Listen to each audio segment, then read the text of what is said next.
What is going on, everybody? It is Alex coming back at you with another video, and today I am doing a way too early 2024 NFL mock draft. I want to get myself acquainted with what's happening next year because honestly, it's kind of fun. Do I have to have an excuse? No. So I wanted to just bring you guys some very unique content. Nobody else has done this yet. Nobody probably hasn't done it for a good reason. However, I wanted to get just diving right into the class, be able to understand it, and have something to look forward to as well.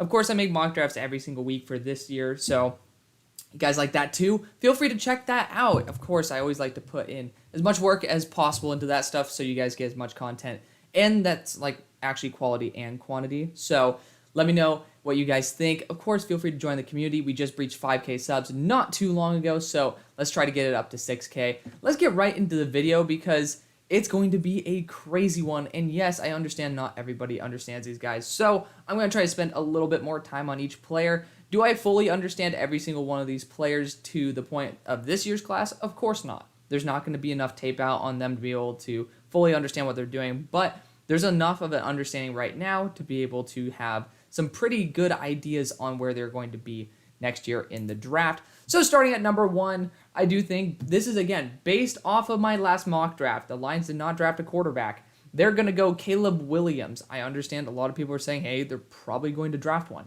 And I understand. And there is a team next that drafted a quarterback that I just think is absolute butt cheeks, and they have a lot of good pieces. We'll talk about him in a second. I don't really need to talk about the Houdini man himself. Caleb can elevate any form of roster. USC has like one star player on its defense, and that's been a huge issue why they're not elite. But Caleb continues to elevate them. He really does just put them in playoff contention. He is the name brand, like obviously Lincoln Riley, Caleb Williams. That is the name brand for USC. Obviously, you have some really good players in there as well. But he continues to elevate his roster around him. I love that. He has the athleticism. He has all the pure talent. He doesn't make very many stupid decisions, and honestly, I love the fact that he can be a complete X factor. A lot of people are talking about him as the next Mahomes. Now, that could end up backfiring. You don't really want every single quarterback to be in a Mahomes mold because Mahomes' processing is just his raw ability is what makes him truly special. But I do think this might be the exception. Like, Caleb Williams is awesome. He obviously kicked out a guy who was supposed to be number 1 overall before we even started thinking about him as potentially not even a first rounder or just a complete douchebag. So, again, RIP Spencer Rattler, but Caleb Williams, obviously the superior talent. He's been showing it year after year, and then he'll show it again next year. Number 2, I do think the Colts are just going to absolutely tank if they get Will Levis, and that's what happened in my last mock draft.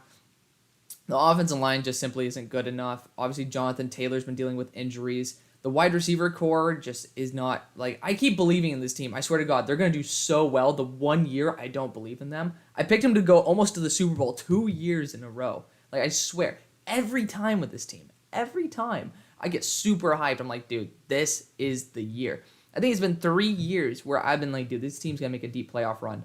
It's pretty obvious that they're just not in a good position, and I don't think Will Levis would be ready anyway to be able to handle a franchise like that. So, we're just, again, don't take this draft order too seriously. This was more of a mismatch, kind of randomized, but has like a little bit of guidance to it. But yeah, if they're sitting here within the top 10 even, they're probably going to look for another signal caller. There's not enough guys available for you to basically be like, okay, well, we're going to take another position. Joe Alt is the only other dude who I'd consider at this point, 100%. If you want to be like, okay, well, they're not going to go QB, we've seen it before, then go Joe Alt. And we'll talk about him soon. But obviously, Quinn Ewers has those X-Factor plays as well. He brings a lot more variability. You just see some more of those head-scratching decisions, some more of those overthrows. But if he's able to tame his arm down, we've seen what he can do. There's just some ungodly plays. I mean, obviously, the QB school has done so much work on this. Go check him out. Obviously, that guy is way more technical than I can even be, and I could probably ever be. But that guy's awesome. Big fan of him. Regardless, there's a lot to love about Quinn Ewers. He's going to be an awesome talent, and I'm looking forward to seeing him in the NFL. Drake Maye is next. I am projecting that the Raiders are cutting Derek Carr because this season, this current one, not the one right before this draft, you can save $110 million by cutting him. Now, will you find a replacement? Probably, but we've seen that replacements don't always equal success, and the offensive line still has a lot of issues. The defense has a lot of issues. You still got to get a good signal caller in there, apparently. Obviously, McDaniel should have been that. But if you're not in the right position, you're probably going to be up close to the top. You're in a very tough division that's continuing to develop at least a top 2. I mean, the Broncos still have a really good roster, and we'll talk about them soon. But Drake Maye, I mean, this guy should be in the Heisman race, 100%. This guy's a baller. He's been putting up better stats than CJ Stroud by, in almost every statistic. And go check it out. There's graphics on it. So, again, this guy's doing it, sure, against ACC teams, but he's doing it with a significantly worse team than CJ as well. So I really do think that Drake does bring a lot to the table, and I think he'd be a really good NFL quarterback. Next, we got Marvin Harrison Jr. I know, Saints fans, you guys are going to say, dude, we just need a quarterback. But the simple fact is, do you want the 4th best QB right now? I personally wouldn't be fully down for that. I want to make sure that my division, because I have most of the division up here at the top, I don't want anybody in my division getting Marvin Harrison. And a lot of these teams might be like, okay, I'm willing to sacrifice another year to get a Hall of Fame level talent. 6'3", 205 pounds, the best player arguably in college football right now. Obviously, I would love to have possibly taken him earlier, even to the Colts. You could have suggested that. But at this point, Michael Thomas probably should be considering retirement. The dude just cannot stay healthy. And you got Chris Olave, and that's great. Now, pair him up with somebody who was his understudy a year ago, and now you can have an elite dynamic duo for even someone like Andy Dalton, a good game manager, who you could actually win a lot of games with guys like that. And then you plug in a really good quarterback, you have the system already set. And I don't really see many talents as good as Marvin Harrison Jr. Next, we got J.J. McCarthy. So this is the reason why Tampa Bay is up here. Tom Brady is a free agent at the end of this year. I highly doubt that he's going to want to return. The organization just doesn't seem to suit him very well. And honestly, looking at their situation, I personally wouldn't want to stay there either. So I am projecting for him to sign with the 49ers. I think that's a pretty, everybody's starting to agree that that's the move. It just seems to be the right place. Now, Vegas, that could be a good spot for him to go. But we're assuming that he goes to San Francisco. In this mock draft, again, it is what it is. Regardless, if they are sitting there at number 5, it's pretty obvious that it's time for a change. J.J. McCarthy has been the only guy to give Michigan a legitimate chance at being that elite, being championship elite. Now, granted, they came to the playoffs last year without him, but he's really elevated the roster. He is that type of quarterback that we were praying that Michigan could get so that they can actually be competitive. I mean, this quarterback class is stacked. And speaking of another quarterback, this guy could be the number 1 pick. You're saying 5 quarterbacks in the top 6 picks? It's that good. And this past draft, we were saying that every single draft, I feel like we do say it, but there's a difference. We're seeing these guys for multiple years produce, and then they're coming out. It's not, okay, Anthony Richardson, this is his first year, we're going to see this. Tyler Van Dyke, first year in a new system, we're going to do this. Anthony Richardson needs another year, but we've seen how damn good he could be. The Falcons, if they are sitting here at this position, definitely would be at least on the market. I don't think Desi, if at this point, would be kind of the savior of the team. So why not take a shot on somebody who could really be that X factor for your team? Obviously, 6'4", 236 pounds. He is a monster. Brock Bowers honestly should be going earlier too, but I apologize to everybody in the NFC East. He's going to be facing you guys twice a year, every single year. The guy is a true X factor. Obviously, I don't really need to give him much of an introduction. He's been pretty much everything for Georgia. He was doing workouts out in I think he's in NorCal. I'm pretty sure he's out in the Bay Area. He was doing workouts, sending stuff to Kirby Smart saying I'm still training and stuff. This guy, I love his work ethic, and then it also shows on the field. He is probably going to be the next. He has a really good chance of being the best tight end in the NFL. Probably within a year or two of coming in. And is that worth a number 7 overall pick? I think it might be worth a top 5, if not top 3 pick. Brock Bowers is special. Joe Alt honestly could have been the number 2 pick as well, but if the Broncos are sitting here, again, I just don't know if Russell is going to find that right click, and you're probably going to fire your head coach anyway. So it's just tough to say that a new system's going to come in and then you're just going to instantly click. It's really tough to say that, and there are holes on this team. You might as well go BPA. The Russ trade is starting to look like one of the worst, but hey, you know what? this could be a totally awful draft order, and I'd be more than happy of admitting that. This is just for fun. Again, don't take it too seriously of the draft order. But Joe Alt, I mean, hey, if your team has a worse pick, enjoy the fact that you get to have players like this. Joe Alt is one of those guys who could probably be a top 5 pick in this draft. Number 9, Dallas Turner to the Bears. Again, you guys now, based on my last mock draft, have offensive line, have receiver, but now getting extra edge help and with a special talent like Dallas Turner, I mean, it's a no-brainer. It really is. Make your identity the defense and, continue letting Justin Fields develop. They could be way more advanced than this. They could be way better.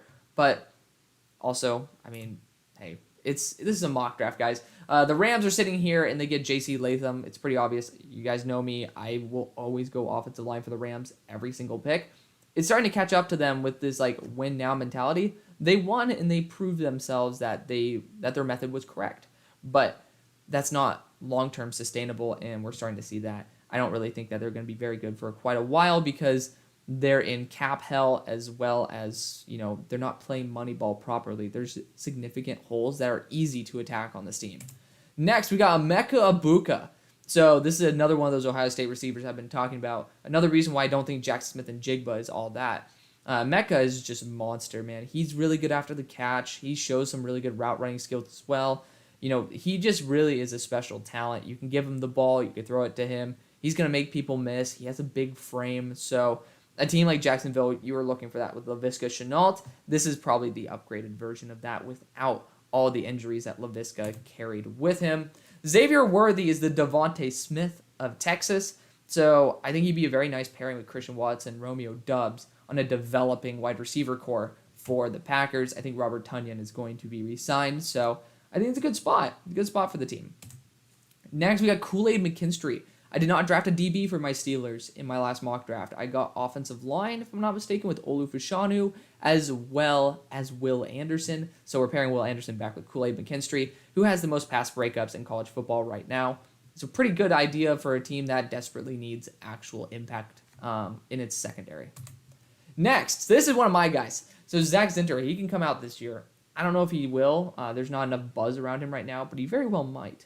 So this guy, there's a clip of him pancaking 2 defensive interior linemen. Actually, he pancaked an interior and an edge rusher, but he was standing completely still. This guy has pop to his hands. He can fling a dude just by standing still and just going boop. He'll send dudes flying, type of Looney Tunes type shit.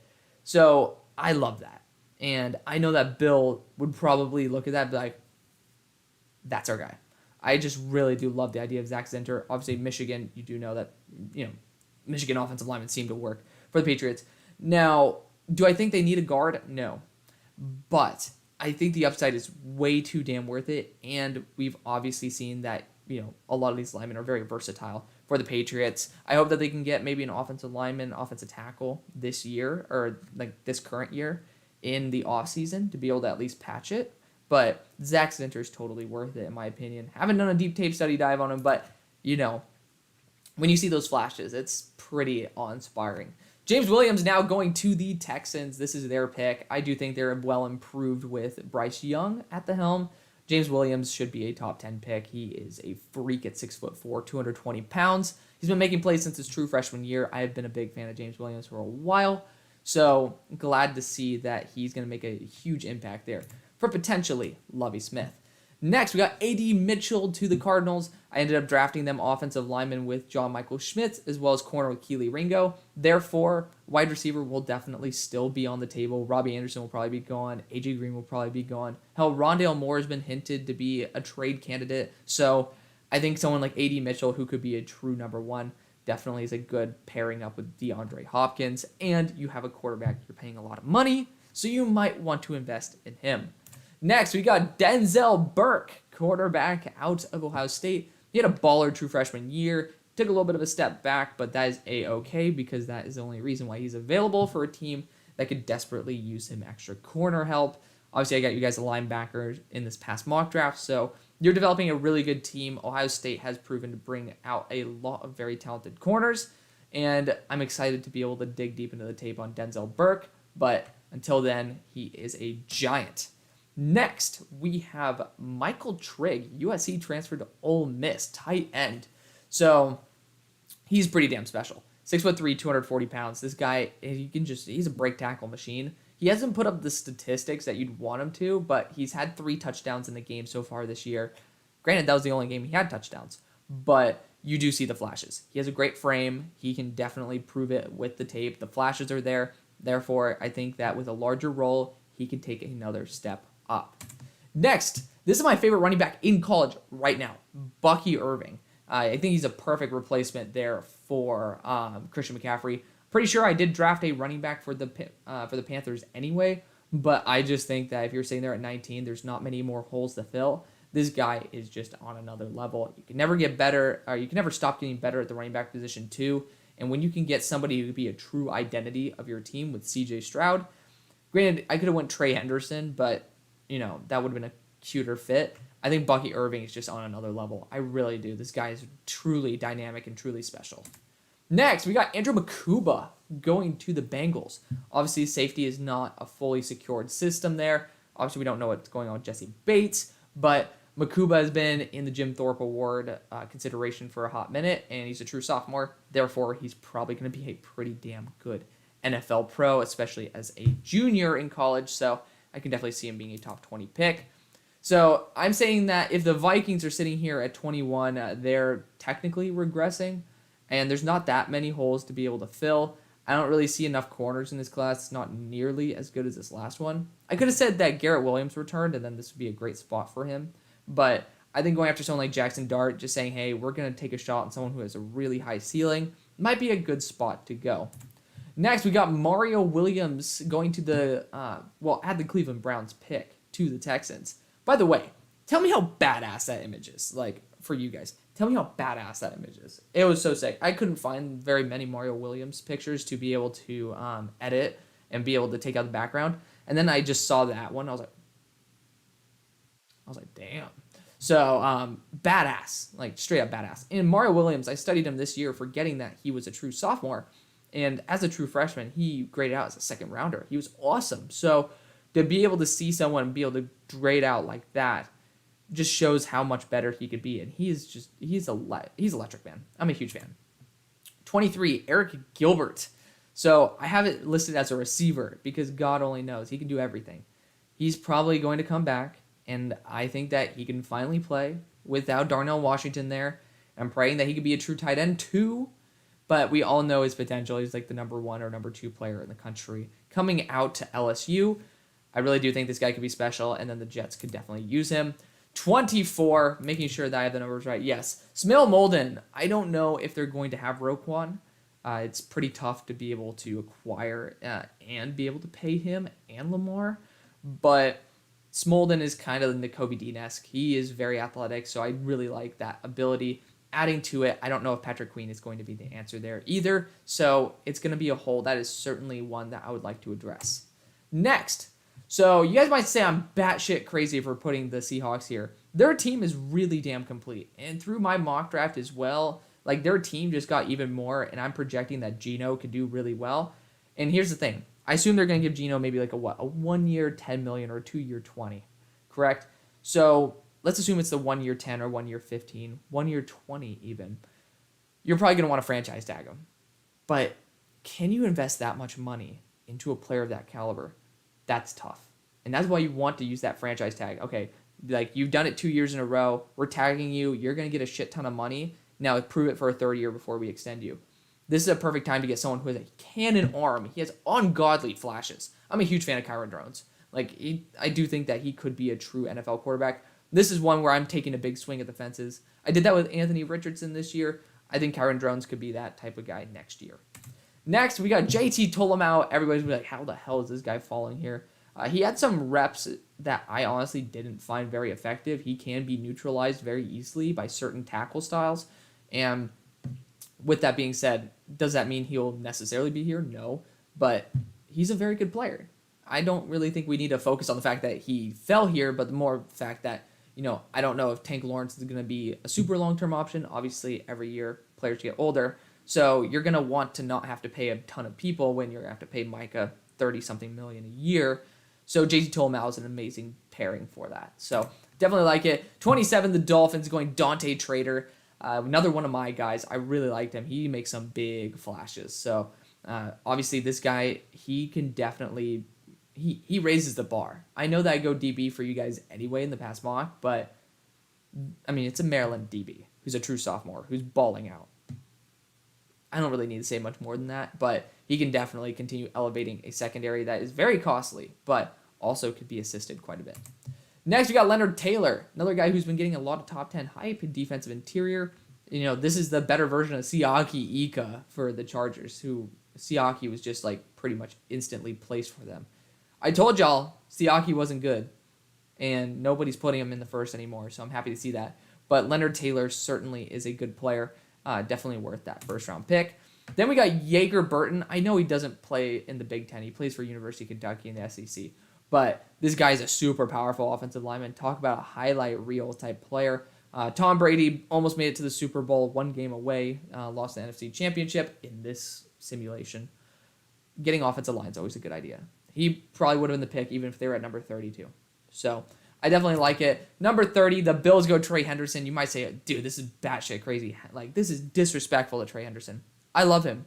But also, he is in an RBBC. Also, he's at a low-value position. Also, this past draft class has a ton of star running backs. It's very tough to say, hey, we are going to say, let's take running backs even after we just drafted them, and they've already started showing out. I think this upcoming draft, 2023, running back class, probably 15 deep of guys who can go in day 2. It's kind of tough to say, hey, we're going to start drafting guys in the first round. So this is certainly one where the Bills are like, screw it. Nyheim Hines is not going to be the answer. I'm pretty sure I took Blake Corum, and if they are here, certainly they might not go that route. However, in this situation, it's like, that's just BPA. Get Blake Corum, put Treyveon Henderson in there and have a nice duo. Next, we got Troy Franklin, 6'3", 180 pounds, out of Oregon. He's kind of like MVS's replacement. You had him on a couple-year deal. You have 3 wide receivers up for contract, but I do think, like, I looked at the offensive line class. As of now, not great. Edge and defensive interior is what I already got you guys in the past mock, so this is probably where I would start addressing wide receiver, or in the later rounds of the next draft. Then, ending it off, the Eagles, I don't think they're actually going to win the Super Bowl this year because I don't think they actually have enough playoff experience. So it's very tough to be able to have that mental fortitude in those situations if you've never been in them. I think that now they'll be seasoned. They'll go to the Super Bowl. They'll win it. They're getting a star tackle from Georgia to potentially replace Lane Johnson or play guard or play wherever the hell you want it because Georgia is pretty damn good at that. But that's going to be the video. Let me know what you guys think. Thank you guys so much for watching. See you on the far side. Peace.